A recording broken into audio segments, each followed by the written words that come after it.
Hoje o papo é sobre Rust. Vamos voltar rapidinho? Bom dia para quem está em casa. Como a gente ainda não almoçou e não vai almoçar ainda, porque a gente vai ter que ouvir essas maravilhosas mulheres de Rust. Bom dia, bom dia. Eu sou Silvia Coelho, sou fundadora da Elas Programam, uma iniciativa para incentivar mulheres a aprenderem a programar e aumentar nossa presença no mercado de tecnologia. Quem disse que não tem mulher programadora? Quem disse que não tem mulher programando em Rust, essa linguagem que ninguém conhece, quase, né? Então, tem sim mulheres de Rust. Tem aqui, que está comigo, vem aqui, Jéssica. Palmas para ela.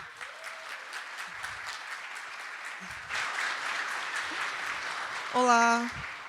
Temos mulheres de Rust espalhadas pelo Brasil e também fora. Elas já vão entrar agora? Opa! Vou sentar aqui, porque eu fico escondendo todo mundo. Sejam bem-vindas, Eva, Isabela e Júlia. Eva está com o microfone fechado. Foi mal. Oi. E aí? Gente, eu estou tremendo um pouquinho, eu vou pegar aqui a minha cola, porque sem ela, né, eu sou uma mulher de idade, eu tenho 48 anos, eu esqueço as coisas. Então, eu vou usar aqui a minha cola. Obrigada a vocês pela disponibilidade, obrigada a vocês por ficarem aqui para nos ouvirem. Jéssica, vou começar com você, que está aqui presente, né? Fala aí seu nome, a cidade onde você é, onde você trabalha. E aí, conta uma curiosidade, assim, quantos anos tem como desenvolvedora e uma curiosidade. Qual foi a linguagem que você escreveu o seu Hello World, né? O seu primeiro Hello World? Meu nome é Jéssica Rosado, eu trabalho há 6 meses como engenheira de software aqui no iFood, trabalhando com Rust. Eu moro em São José dos Campos, morei lá minha vida toda. Eu trabalho há 3 anos como desenvolvedora. E a primeira linguagem que eu utilizei no Hello World foi no Python, quando eu fiz um workshop da Jungle Girls. Muito bom. Olha a importância das iniciativas, né, para mulheres. Muito bom. Sim, total. Muito bom. Vamos aqui na ordem alfabética. Olá, Eva, diz aí onde você trabalha, a cidade onde você mora, onde você nasceu, quantos anos trabalha como desenvolvedora, com a sua empresa. Conta aí pra gente a sua primeira. Qual foi a sua primeira linguagem que você escreveu o seu primeiro Hello World? Eu acho que a primeira linguagem foi com Portugal, na faculdade. Mas acho que eu codei mais Java mesmo na época da faculdade. Mas, então, sou de São Paulo, moro em São Paulo, trabalho há uns 5, quase 6 anos de programação. Hoje estou trabalhando com Rust para uma empresa de blockchain de fora, chama Edge Node. Muito bom. E agora é IJ, né, gente? Ó, sou uma mulher de idade. Isabela, vamos lá.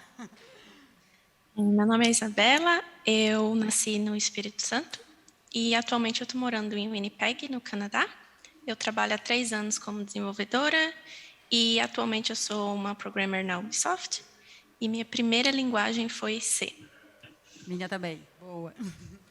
Agora a Júlia, por último e não menos importante, Júlia. Oi. Bom, o meu nome é Júlia Naomi, eu nasci em Porto Alegre, moro em Winnipeg também. Trabalho na Ubisoft como Team Lead e comecei a programar profissionalmente acho que há uns 12 anos atrás, já perdi a conta, e o meu primeiro Hello World foi em Basics. Olha só, gente, quem começou com Basic aqui? Umas 4 pessoas. Quem programa em Rust aqui? Vou fazer uma pesquisa rápida aqui. Pouca gente. Olha aí, as meninas estão há um tempinho, né? Muito bom. Quem ainda não programa em nenhuma linguagem? Então tem uma plateia boa de devs e devas aqui. Muito bom. Então vamos lá para a segunda rodada de perguntas. É tudo combinado, tá, gente? Eu tenho que ler aqui. Não pensa que a gente está aqui no improviso, não, tá? Eu quero agora para a Jéssica, que está aqui. Qual foi a primeira linguagem que você começou a trabalhar como dev? Assim? Você começou com que linguagem? Como é que você teve essa transição aí para Rust? Como foi? Conta para a gente. A primeira linguagem que eu utilizei foi TypeScript. Primeiro, eu comecei para automatização de testes em front-end e para desenvolver mesmo novos serviços, eu comecei com Java e trabalhei por um bom tempo com Java. E eu mudei para Rust muito por acaso, assim. Eu estava procurando novas oportunidades e estava aberta para conhecer novas linguagens e tudo mais. E eu fiz o processo seletivo aqui para o iFood, para logística, e tinha a possibilidade de trabalhar com Java, com Kotlin ou com Rust. E aí eu recebi a proposta de Rust, e aí sim que eu fui ver mais a fundo como que era a linguagem e tudo mais, e aceitei esse desafio, assim. Então, foi bem hardcore, assim, já conheci linguagem, comecei a trabalhar com a linguagem. E tem sido suave? Cara, suave é uma palavra muito forte, né? Assim, é uma diferença muito grande, assim, de Java e Rust, né? Então, além da gente aprender Rust, tem que parar de pensar como javeira, assim, então... Mas, assim, no geral, como eu tive essa oportunidade de mergulhar mesmo, e já ir trabalhando e vivendo isso no dia a dia, ajudou bastante, assim, no aprendizado e tal. Muito bacana. E você, Eva, qual foi a sua primeira experiência como dev, com que linguagem, como é que foi essa transição aí para Rust? Então, eu trabalhava com JavaScript, com Node, eu cheguei a mexer com várias outras coisas também, tipo, com Go e tal, mas, assim, primariamente foi Node.js. E aí, acabou que surgiu, eu trabalhava numa empresa de pagamento, aí surgiu a oportunidade de mexer com um software de maquininha, e a gente tinha uma lib em C que fazia isso, a gente decidiu reescrever aquilo em Rust, para também compilar com WebAssembly e tal, para o browser. E aí acabei começando a trabalhar lá com Rust, eu já tinha estudado no tempo livre, assim, tinha desistido uma vez, porque é bem difícil, eu achei, né? E aí depois, agora eu estou trabalhando já faz 1 ano e meio só com Rust, assim. E você, assim, indicaria como primeira linguagem Rust? Estou pulando umas perguntas aqui, gente, mas você indicaria, assim, como primeira linguagem? Vai aprender a programar, pega Rust. Acho que não.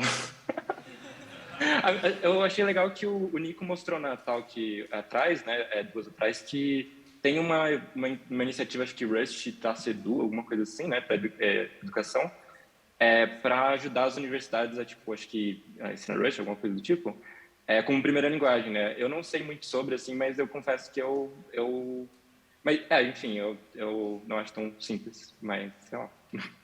Fica a dica. E você, Isabela, você começou a trabalhar como dev com que linguagem? Como foi que você migrou aí para Rust? Eu comecei, no meu emprego anterior aqui, era TypeScript, então eu só conheci Rust depois que eu entrei na Ubisoft, e estava tendo um book club na empresa, e o book club era justamente um livro chamado Hands on Rust, onde a gente estava desenvolvendo um joguinho 2D, e aí eu aprendi conceitos de Game Development e Rust ao mesmo tempo, e desde então parei de estudar. Está curtindo, assim, trabalhar com games e Rust? É um mercado Sim, promissor? assim como eu já tinha experiência com linguagens de baixo nível, tipo C++, então não foi tão, eu diria assim, tão diferente, mas com certeza tem uma curva de aprendizado, assim, tem que praticar bastante, ler bastante, mas tudo é possível. Para quem vem do C++, não tem muita, assim, dificuldade, assim, o que você acha? Tem, não, nada é fácil, né? Mas cada linguagem tem suas particularidades, mas assim, é mais tranquila, eu diria. Na minha experiência, foi mais tranquila, eu achei. Legal. E você, Júlia, qual foi seu primeiro emprego como dev, com que linguagem? Você aprendeu com Basic? Eu estudei Pascal e Fortran, então a gente está meio perto. E como foi que você migrou aí para Rust? Então, vou começar como eu migrei para Rust. Eu já tinha um envolvimento grande com games, então C++ sempre foi uma das principais linguagens. E o C++ tem muitos problemas em relação à concorrência, memória e tal. Então, com Rust eu conseguia fazer as coisas que eu queria fazer com C++ e ter segurança no que eu estava desenvolvendo. E é assim que eu comecei a me envolver com Rust e experimentar cada vez mais. Lá em 2017 foi quando eu consegui colocar a minha primeira coisa em produção com Rust. Eu não estava trabalhando com games na época, mas foi o primeiro serviço em Rust que eu coloquei na época. E comecei a programar mesmo assim com C++ e Python, lá em 2002. Brincadeira, tô brincadeira. Você recomendaria, assim, para quem não sabe programar e está querendo aprender a começar com Rust? Então, eu tenho uma opinião bem diferente das outras. Eu acho que sim, porque o Rust vai ensinar muitas coisas que evitariam hábitos ruins em outras linguagens. No caso, em especial, C e C++, mas o gerenciamento de memória, os conceitos de referência e ponteiros, no caso C++. Depois, também a questão de evitar ter muitos objetos circulando pelo código. Então, tem uma série de coisas que o Rust pode ensinar como primeira linguagem, que quando tu mudar para qualquer outra linguagem, vai ficar muito mais simples de lidar com ela. Isso das boas práticas, você já pode começar aplicando com Rust. Eu acho que sim. Tanto que o meu filho, eu falei para ele, olha, tu pode começar aprendendo Rust, Elixir ou Clojure. É brava ela, hein? É brava ela nos dois sentidos, gente. Ela é braba. Tira o microfone, gente, que coisa. Bom, obrigada, Eva. Jéssica, eu vou fazer uma pergunta específica para você, que eu sei que você veio de uma área que não é de tecnologia, né? Você programa há pouco tempo, você é formada em administração, é isso? Então, você fez aí uma transição de carreira. Eu queria que você contasse um pouquinho dessa experiência e de trabalhar com Java, que é uma linguagem que fala que é muito difícil, que tem um desafio muito grande, e essa migração aí para um desafio novo. A gente sabe que a gente acaba se sentindo muito insegura nessas transições, tipo, não vou dar conta, eu estou aqui confortável nessa linguagem que eu estou aprendendo. Como é que foi para você isso? Assim, eu acho que é legal trazer essa experiência de quem vem de uma outra área. Muitas mulheres estão nesse momento, e é legal você trazer um pouco dessa experiência e dessa vivência para inspirar mulheres a programarem em Rust também, quem sabe? Sim, total. Então, eu sou formada em administração e eu decidi mudar de carreira antes da tecnologia, né? Então, eu fiquei bem insegura no começo de se eu seria uma boa programadora e tudo mais, porque, por exemplo, eu não comecei cedo fazendo técnico e etc. Eu tive a oportunidade de fazer faculdade na FATEC, então eu tive já um contato muito prático desde o começo. E assim, eu acho que, da mesma forma que a gente pode ser tipo iniciante em uma primeira profissão, a gente tem que aprender também que, por mais que não seja algo... É que, assim, na tecnologia tem muitos jargões e muitas nomenclaturas que, quando a gente entra na tecnologia, a gente fala, o que está acontecendo, sabe? Está falando grego, né? Tipo, eu preciso aprender a programar e aprender tipo, o que é build, deploy, front-end, enfim. Então, leva um tempo, mas tipo, se você se interessa nisso, se você se vê nessa profissão, é muito recompensador. E eu acho que isso também me ajudou bastante, assim, a me demonstrar mais aberta a mudar do Java para o Rust. Porque, realmente, basicamente, minha experiência toda foi em Java. E chegou no momento que eu falei, cara, tem muitas oportunidades, né? Tipo, tem muita tecnologia nova por aí. E para mim, a minha transição teve bastante do que o Nico comentou, né? Daquela ressaca, né? Do começo, de ser frustrante, etc. Mas o fato de eu ter contato com a equipe e ver como que a gente conseguiria montar coisas tão maneiras, assim, sabe? Grandiosas, ter resultados legais, performáticos, etc., com a linguagem, me motivou bastante. E também que depois desse momento que você se assusta e você vê que tem muito conteúdo diferente, depois você aproveita as coisas boas, né? Como o compilador amigável e tal, que é uma coisa que eu gosto bastante. E que você também persiste para ver, por exemplo, por que os desenvolvedores gostam tanto dessa linguagem, né? Então, depois de um tempo de esforço, você percebe essa recompensa e é bem maneiro, assim.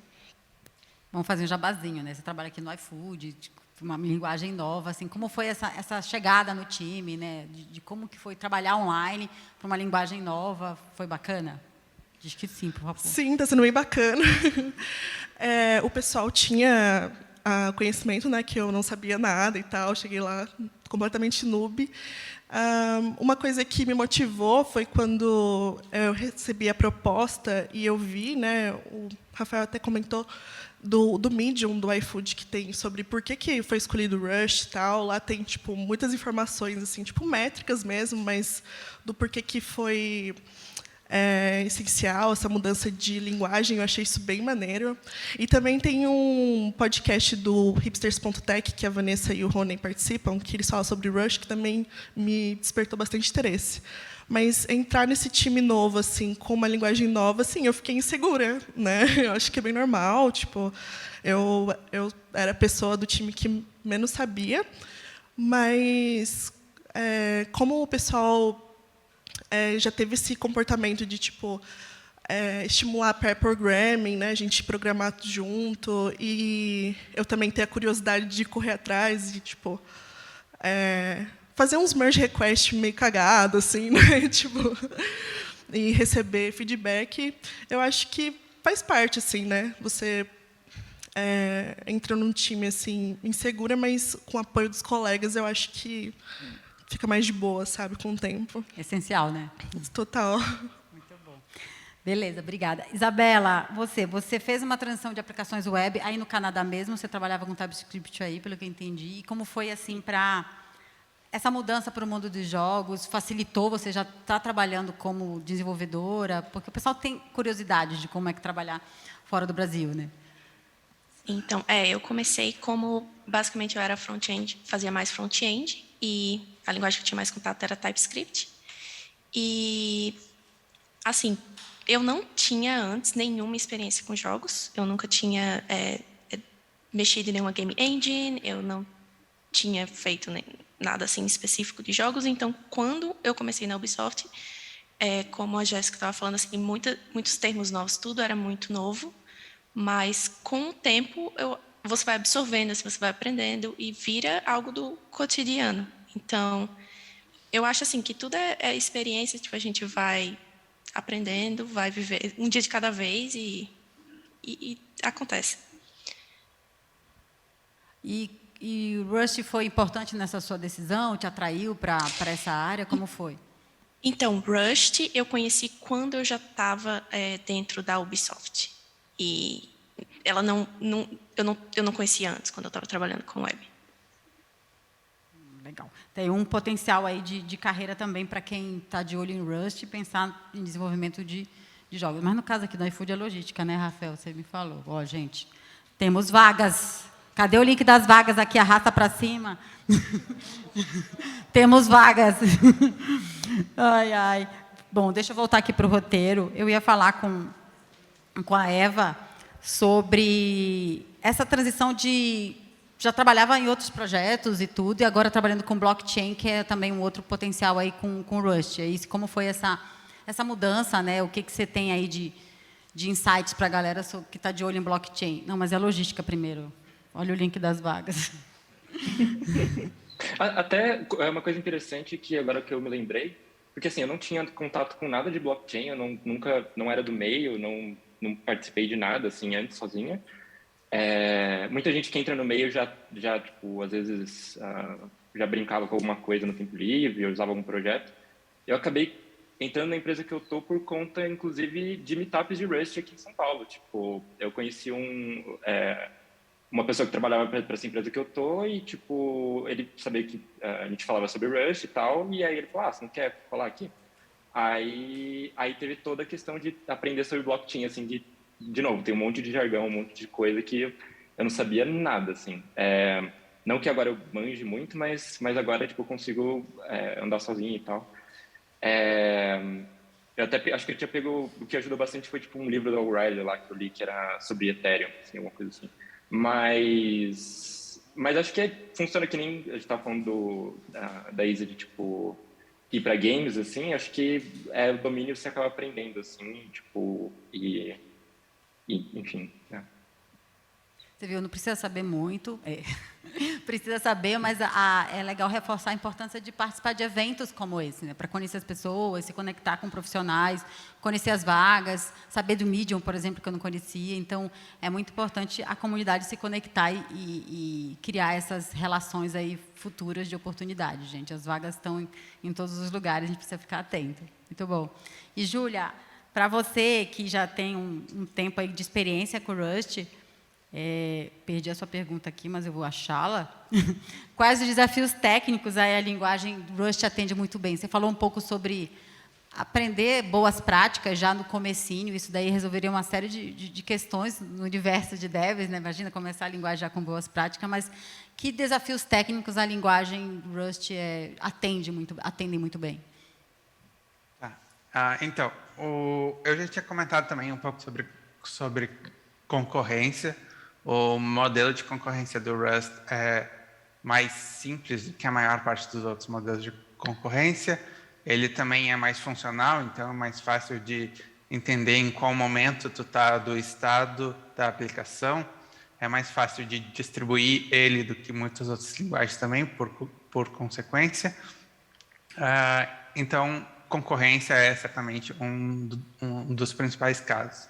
Quando compara com outras linguagens, a questão de tipos, em especial para games, é muito importante, porque a gente precisa de muito controle da quantidade de memória que a gente está consumindo e como isso está sendo usado. E o Rust tem uma grande otimização em relação ao C e o C++, que é quando tu cria um MyStruct, ele já organiza o bloco de memória de uma forma otimizada, enquanto no C e no C++ isso passa a ser responsabilidade da pessoa desenvolvedora. Isso também é outra grande vantagem. Acaba economizando muita memória por coisas simples. Um exemplo prático disso é que um erro simples de ordem de um booleano pode aumentar em 8 bytes a tua aplicação por causa do alinhamento de memória, que é uma coisa que um jogo certamente não quer que aconteça, porque exige muita performance. Além disso, é uma linguagem que tem bastante performance.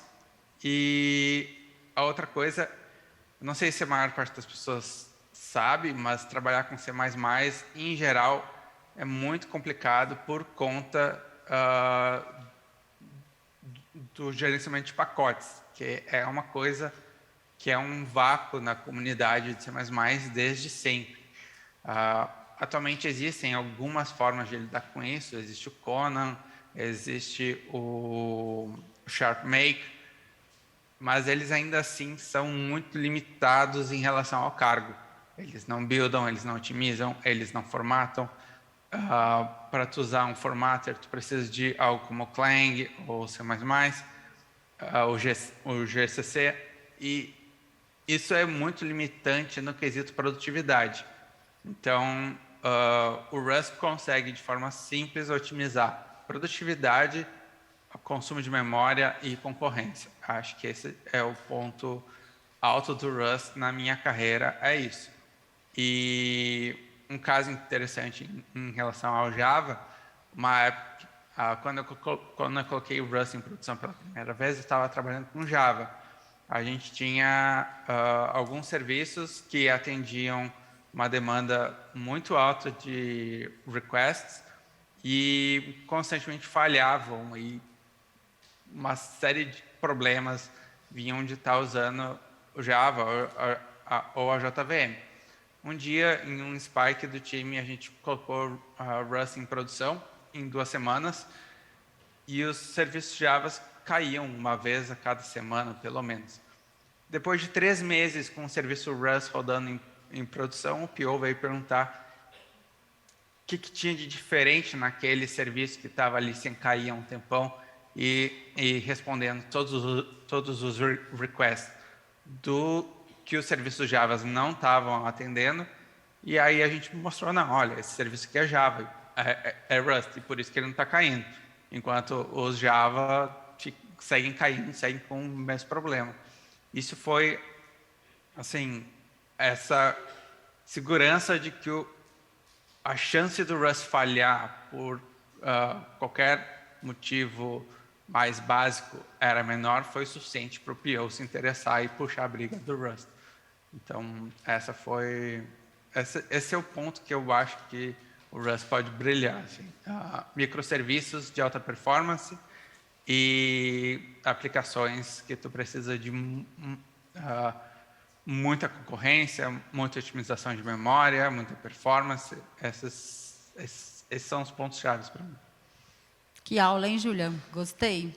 Para edição 2 de Rust, Julia arrasou, obrigada. E olha que eu não entendo nada de Rust, fiquei até com vontade de aprender, porque eu parei lá no C++, todas essas coisas que você falou, ixi, o C++ me enroscou há 20 anos atrás, então vou querer aprender um pouquinho de Rust, né? Gente, tem perguntas? Posso seguir aqui? Tem mais perguntas aqui para as meninas, né? Então, enquanto não surgiram perguntas, eu vou perguntar aqui para a Jéssica no que você está focando o seu desenvolvimento, ou você está, no momento, focada mesmo em Rust, porque tem que correr atrás? Ou já está, assim, estudando coisa por fora, ou só trabalhando com isso? É o suficiente? No momento, eu estou trabalhando com Rust, estudando bastante Rust, assim, para acompanhar o que está sendo produzido e tudo mais. No momento, já estou conseguindo colocar coisa em produção e tudo mais, mas eu ainda tenho que adquirir muito mais conhecimento. Então, no momento, os meus estudos estão sendo em Rust e em arquitetura de software, assim, arquitetura de soluções, que é algo que eu realmente percebo que eu preciso melhorar e tal. E tem até um ponto que eu queria comentar sobre o Rust, que eu me sinto muito mais segura de colocar algo em produção do Rust, sabe? Tipo, pelo que a Júlia estava falando e tudo mais, em relação ao Java, por exemplo, porque tinha até tipo de null pointer exception e tal, a chance de você fazer você causar um bug, eu acho que é bem menor, assim, nessa experiência que eu tenho. Então, eu acho isso uma coisa bem legal também para quem tiver interesse tal em conhecer a linguagem. Eu só vejo as cabecinhas aqui das meninas balançando e tal, né? Muito bom. Eu vou puxar um pouco a conversa sobre oportunidades fora, porque é uma curiosidade muito grande. A Isabela passou aí por um período, né? Mudou de emprego trabalhando fora já do Brasil. O que você vê assim de oportunidades especificamente com o Rust? O pessoal que está começando tem chance ou precisa ter um tempo de maturidade, de senioridade aí para se candidatar a essas vagas? Qual é a sua visão assim trabalhando no Canadá? Para mim, como eu cheguei aqui, eu tinha acabado de me formar em engenharia da computação e eu tinha feito estágios, eu não tinha trabalhado full time ainda. Eu acho que ter um pouco de experiência teria sido bom, mas no meu caso eu não tive essa opção. Então, o que me ajudou muito foi ter projetos no GitHub e ir para eventos. E foi num desses eventos de computação, de Girls That Code, que eu conheci uma menina que me apresentou a empresa dela e tal, e eu me apliquei. E deu tudo certo, foi aí que eu consegui o meu emprego como web developer. Então, eu acho que, assim, ter projetos, ter contatos e um pouco de experiência são algo que ajudam bastante. Em inglês, né? Sim. Inglês, sim. Muito bom. Uma coisa boa do Rust é que, como é uma coisa muito recente, tipo, não tem muita gente, assim. E, sei lá, pelo menos no meu LinkedIn, assim, aparece muita coisa de Rust, porque provavelmente não tem muita gente para suprir, assim, tipo, eu chuto, assim. E principalmente blockchain, assim, é o que eu mais vejo, assim. Eu não sei... eu ouvi dizer que teve, acho que lá atrás, alguém fez alguma ferramenta muito útil em Rust para blockchain, eu não lembro o que era. Eu sei que também muita coisa de blockchain usa WebAssembly, e a melhor ferramenta de WebAssembly é com Rust. A melhor runtime é a Wasmtime, que tem a briga lá com o Wasmer, mas as duas são em Rust, se eu não me engano. Então, acho que coisas com WebAssembly, coisas com blockchain são provavelmente o que mais tem assim, atualmente. Talvez jogos, espero que cada vez mais jogos, mas... Legal. Jogos só tem um estúdio tipo full-time com Rust, que é o Embark Studio, fica em Estocolmo. Eles fazem bastante recrutamento, então se alguém quiser trabalhar com Rust em Estocolmo, esse Embark Studio é a maior recomendação. Eu sei que na China tem a Huawei, aqui no Canadá tem a Okta, a Unique Logic, a Akamai, tem coisa da Docker em Rust, Mozilla, mas acaba sendo muito difícil para essas empresas imigrarem alguém para trabalhar com Rust. Então, acaba sendo mais fácil conseguir vagas remotas nessas empresas que não são blockchain. Assim. Legal. E, por exemplo, quem está começando assim, vocês indicam assim, algum fórum, alguma comunidade, um Discord, assim, para quem está aprendendo e quer se aprofundar mais e ficar atento a essas oportunidades? Você tem aí algum canal que vocês possam indicar? Tem um site do Rust Jobs, eu acho, que tipo tem vagas, todos os tipos de vaga de Rust. Não sei quem coloca lá ou como funciona o processo para colocar lá, mas tem esse. E sobre comunidade tem, assim, um que eu participei bastante era o grupo do Telegram. Eu não ando acompanhando muito, mas tem o grupo do Rust Brasil. Tem outros grupos, assim, acho que do Discord... Não sei se tem do Discord, mas do Telegram, assim, é bem ativo. Você conhece algum, Isabela? Isabela, não, Jéssica. Fica olhando para uma e falando o nome da outra. Não, eu já ouvi falar do Telegram porque o Matheus Consoli, que vai apresentar depois, ele vive postando lá, acho que ele vai até poder contribuir mais depois, mas não tenho mais muito conhecimento assim. Legal. Vamos abrir para perguntas?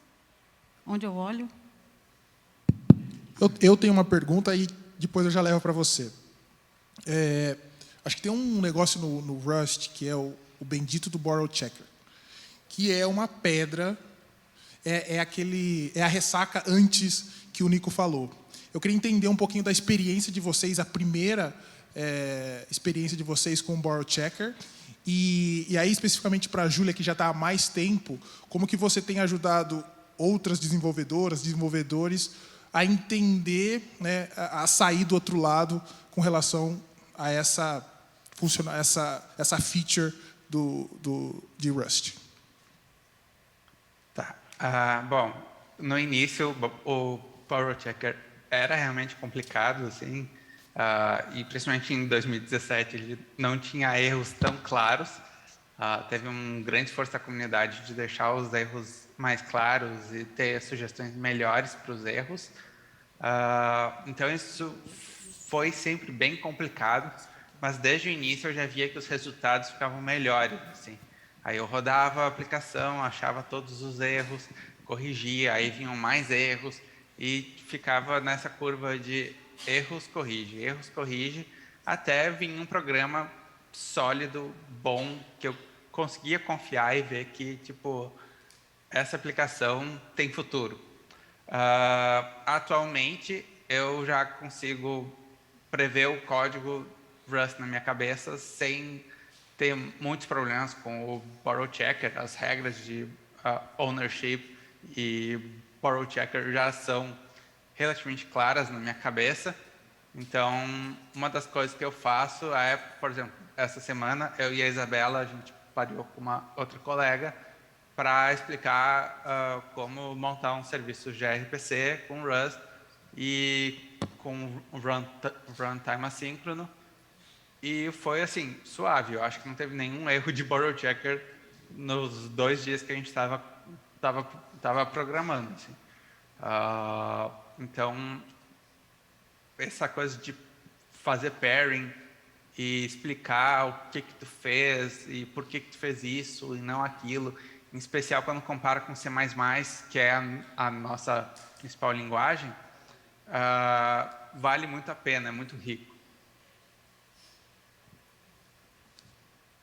Alguém quer complementar vocês? O que o Rafael perguntou? Eu acho que realmente o jeito é ficar fazendo assim muitas, para quem, tipo, acho que é bem essa linha de você vai tentando, vai entendendo, tipo, vai criando um modelo mental do que é esse negócio, do tipo como você faz aplicações com Rust, e aí em algum momento tipo clica e você consegue seguir em frente assim, tipo, não ter que pensar muito sobre isso, que talvez entre naquele tempo que o Nico falou de 3 a 6 meses, sei lá, não sei quanto tempo pode demorar, vai variar de pessoa também, varia quanto tempo a pessoa está podendo dedicar para o Rust, assim, né? Tipo, às vezes no tempo livre, às vezes ela não trabalha com isso, mas acho que a recomendação que eu tenho tipo, para quem estiver apanhando para isso, assim, é realmente ficar tentando fazer aplicações até tipo fazer sentido, assim.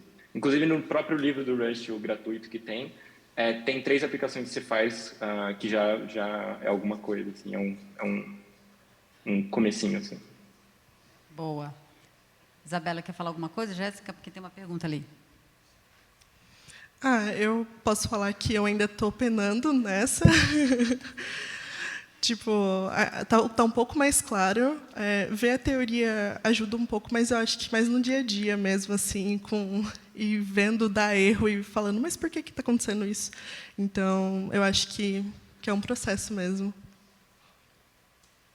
Vamos para a próxima. Desculpa, pode falar. Só adicionando no que a Júlia disse, quando eu comecei, assim, o meu primeiro jogo que eu estava fazendo em Rust era o tempo inteiro, erro o tempo inteiro, borrow check o tempo inteiro, e, assim, eu não sei qual foi o momento que clicou, mas, como a Eva disse, a gente vai fazendo, e uma hora vai acontecer. E aí, essa semana com a Júlia realmente foi bem smooth a nossa experiência. Então, eu acho que é persistir e continuar praticando. E aí vai incorporando, né? Vocês falaram muito de modelo mental, assim, a coisa vai se construindo na cabeça de vocês. Gente, cadê o roadmap disso aí? Beleza. Vamos para a próxima pergunta? Tá aberto aqui? Bom dia. Meu nome é Ian. E eu estou um pouco na dúvida com relação à experiência de vocês, o que vocês têm na estatística, como a Eva comentou, né? Eu anotei aqui o Nicolas, como falou, ele citou uma estatística de 3 a 6 meses de aprendizado. Obviamente, depende da maturidade, experiência, vivência de cada um, né? E oportunidades. No cenário de vocês, se encaixa nessa estatística e, depois que se atinge esse período, quanto tempo vocês acham que você consegue evoluir ou passar pela curva de aprendizado e começar a produzir mais, conseguir enxergar mais oportunidades, conseguir crescer mais com essa curva de aprendizado, que parece que no início é mais difícil, mas a partir de um momento que você atinge um nível de conhecimento e maturidade, parece que existe um crescimento natural exponencial que você consegue aproveitar mais, ter maior recompensa de aprendizado e poder aplicar seu nível de aprendizado e conseguir contribuir cada vez mais para os seus projetos e experiências, né? Eu tenho outra dúvida, não sei se eu falo na sequência ou espero responder. Acho que é melhor responder, né? Que aí, tá bom. Quem quer responder primeiro? Sem pressa, tá? Brincadeira. Eu posso responder, porque está fresco essa experiência comigo, né? Fazem 6 meses que eu estou trabalhando com Rust. Para mim, assim, eu fui começando aos poucos, né? Contribuindo junto com o pessoal da equipe. Mas eu acho que, para mim, foram 3 meses assim para eu começar a já colocar bug em produção e saber consertar depois e tudo mais. Mas isso porque, na minha experiência, foi muito imersiva, né? Eu tinha lá todas as minhas horas de trabalho para isso, né? Para aprender, para ter... Tempo de dedicação é importante, de 3 a 6 meses, mas quantas horas por dia, né? Exatamente. Então, tipo, eu vivia, né? Estava respirando isso para aprender logo. Então, eu acho que para mim foi isso, assim. E aí depois já consigo enxergar coisas mais complexas acontecendo. Lógico que ainda sou bem iniciante, mas depois desse clique assim que começa a ficar mais tranquilo, eu acho que é bem rápido assim para você começar a ver outras possibilidades mesmo. Júlia, eu queria ver você, que você está aí, tem uma larga experiência, até treinando, né, com pessoas começando do seu lado. Qual é a sua visão em relação a esse período? Eu não lembro qual foi o meu período, sinceramente. Mas eu lembro que demorou um tempo até para começar a fluir assim. E que nem eu disse, uma vez que fluiu, o modelo mental estava bem setado na minha cabeça e é muito fácil de começar a desenvolver sem se preocupar com isso, se é um problema. Teve um segundo problema, um tempo depois, foi quando as aplicações começaram mais complicadas, e aí entrou lifetime, memory leak, essas coisas que eu precisava fazer, eu precisava ter um gerenciamento melhor, e acho que isso levou mais uns 3 ou 6 meses assim, para solidificar também. Então, eu diria que tem esse estágio inicial do borrow checker e de começar a fluir. Depois que o código começa a fluir, se as aplicações começam a ficar muito mais complicadas, existe esse outro momento, que é pensar em como como utilizar traits, os problemas com lifetime, os problemas com leak, e outros tipos de alocação de memória que pode ter que vir a lidar. Mas, assim, hoje essas coisas fluem relativamente bem, eu não tenho grandes problemas com elas, mas é isso, assim. Uma coisa que, só para complementar, que acho que ajuda muito, se você, por exemplo, eu já tinha mexido com C++ antes, se você tem uma definição, uma ideia muito clara do que é heap e stack, isso ajuda bastante, assim, porque, tipo, se você vem de uma linguagem com garbage collector e você não teve algum estudo, não manja muito desse assunto, tipo, vai ser outra dificuldade que você vai ter. Mas acho que o livro cobra um pedaço disso, o livro gratuito. Você, Isabela, alguma coisa para complementar em relação a essa curva de aprendizado, assim, tipo 3 a 6 meses, mas depende. Eu acho que é mais ou menos isso mesmo, pelo menos pela minha experiência, foi isso. E mais uma hora clica. Beleza. A próxima pergunta? É com relação a um contexto geral, assim, vocês estão aprendendo, estão utilizando no dia a dia.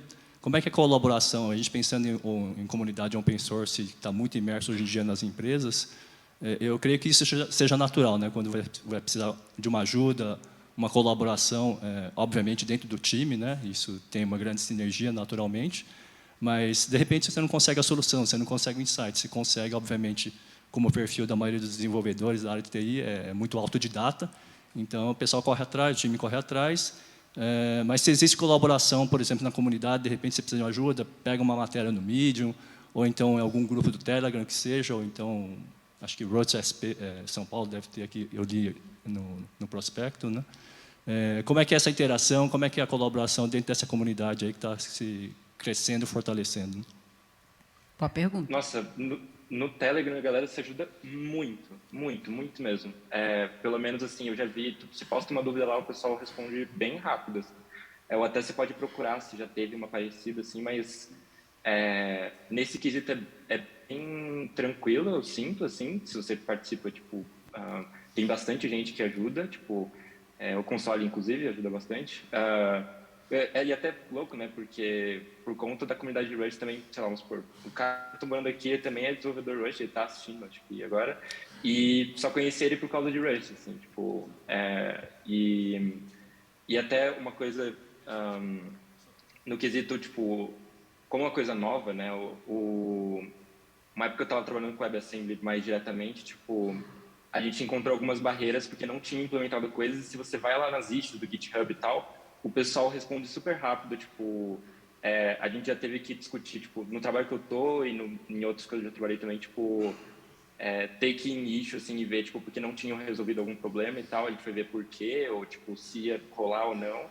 O pessoal é bem responsivo, assim, tipo, você não vai ficar na mão, assim, é bem legal. Bom saber, né? Tem um grupo aí forte. Legal. Você tem algum para indicar, Isabela? Júlia, acho que a gente já falou de algumas comunidades, né? Eu não participo de nenhuma comunidade especificamente, então eu não sei, mas tem um site que eu usava para praticar, que a Júlia me indicou, é o Exercise. E lá acho que tem a oportunidade de você escolher mentoria, então as pessoas podem revisar o seu código e fazer perguntas. Boa dica. E o que eu diria é, tipo, procurar pessoas que tu pode variar frequentemente em Rust. Um exemplo a Isabela e a Eva, a gente faz isso frequentemente. E procura fazer, sei lá, jogos para a gente. Eu e a Eva, a gente fez algumas bibliotecas no passado open source. Então tem bastante coisa que dá para fazer. A Isabela está me ajudando em outro projeto pessoal também. Então, ter esse pairing, ter esse grupo de pessoas que estão a fim de desenvolver contigo e aprender, eu acho que é um grande motivador e um ótimo jeito de se desenvolver. Massa. Tem mais alguma pergunta? A gente já está... Posso completar só o raciocínio? Sim, claro. esse mundo está se apresentando maravilhoso de Rust, crescendo, etc. Vocês que já estão colocando as coisas em produção, estão vivendo o dia a dia. Como é que vocês aplicam a melhoria contínua? Como é que vocês monitoram? Como é que vocês sabem que está performando legal? O que você pode melhorar a partir do momento que vocês estão com essa plataforma viva? Quem vai? Bom, eu vou, assim, é uma resposta ruim, eu acho, porque eu e a Isabela, a gente não pode falar nada sobre o que a gente faz no trabalho. Mas, do ponto de vista, assim, de open source, a gente sempre busca coisas como feedback das pessoas que estão utilizando, é fácil de verificar no Rust quem são as pessoas que estão utilizando o código, e com isso consegue ter assim algum tipo de feedback e ir atrás das pessoas para ver se tem algum problema. Isso serve principalmente para developer experience. Agora, no dia a dia, assim, de problemas de tracing e performance, aí são coisas que eu não poderia falar. Eu comunico que hoje eu trabalho num negócio que a gente produz um binário que as pessoas rodam, tipo, outras pessoas, e aí tem outro tipo de workflow, assim, de você trabalhar com web, você tem o seu servidor e você roda o negócio no seu server e você tem todo o controle sobre o que está acontecendo, assim. Então, tipo, no meu caso, a gente usa muito logs, assim, tipo, para poder ver o que está acontecendo e aí a gente pede logs de volta das pessoas que estão executando no software que a gente produz, mas não sei se, tipo, a Jéssica manja alguma coisa, tipo, de como que, sei lá, o iFood faz tracking dessas coisas, mas, tipo, eu acho que não é tão diferente de qualquer outro tipo de aplicação web, assim. Tem uns ferramentas legais, tipo, para ver o que você está usando de memória, tem um que chama Flame Graph, que acho que, tipo, você consegue ver o que está alocando memória e tal. Tem algumas ferramentas para você ver, analisar como sua aplicação está rodando. A Eva te falou alguma coisa, Jéssica? Sim, sobre observabilidade em web, né? É bem parecido sobre nas outras aplicações de outras linguagens, assim, que eu tenho experiência. Então, acho que basicamente seria isso mesmo. Muito bom. Gente, o tempo já acabou. A gente podia ficar conversando aqui horas e horas. Eu imagino que vocês estejam aí com bastante dicas.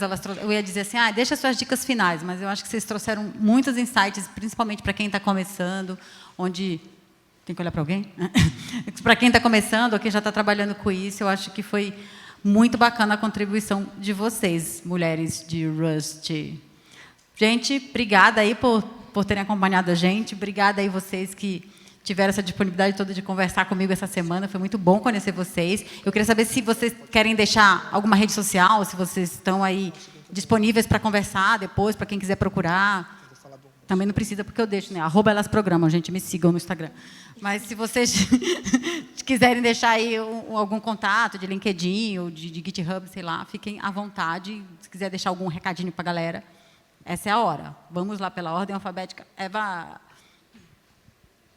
Meu caso, tipo, se quiser mandar alguma pergunta, dúvida ou qualquer coisa assim, pode me chamar no Telegram, Evaporei, Eva e aí porei, tipo, né, eu sumi assim.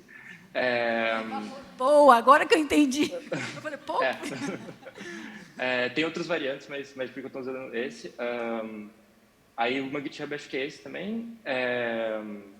E acho que o recado, sei lá, não desista assim, do Rust, assim, tipo, é bem legal, vale muito a pena. Tipo, acho que o mercado acho que ainda não é tão, sei lá, aquecido quanto outras linguagens ainda, mas, pô, sei lá, tá tendo esse evento, tipo, tá... Eu lembro quando os meetups que a gente ia de Rust, assim, era 15 pessoas, assim, tipo, nem é 150, assim, tipo, sei lá quantas pessoas estão aí.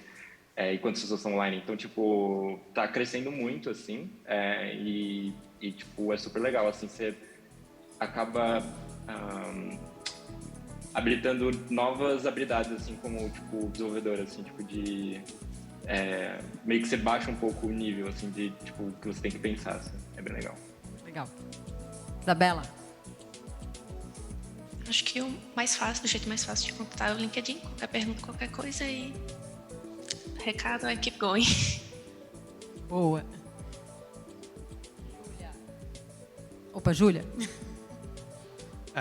Bom, LinkedIn também é o mais fácil, Júlia Naomi Boeira.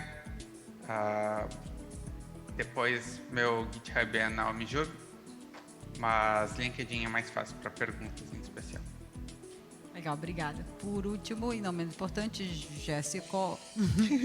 Se quiser falar comigo, pode entrar em contato no LinkedIn, que é Jéssica Rosado. E a mensagem é: venha trabalhar no iFood, principalmente mulheres. Vamos trabalhar com Rust. Por favor, né? Muito bom, gente. Obrigada.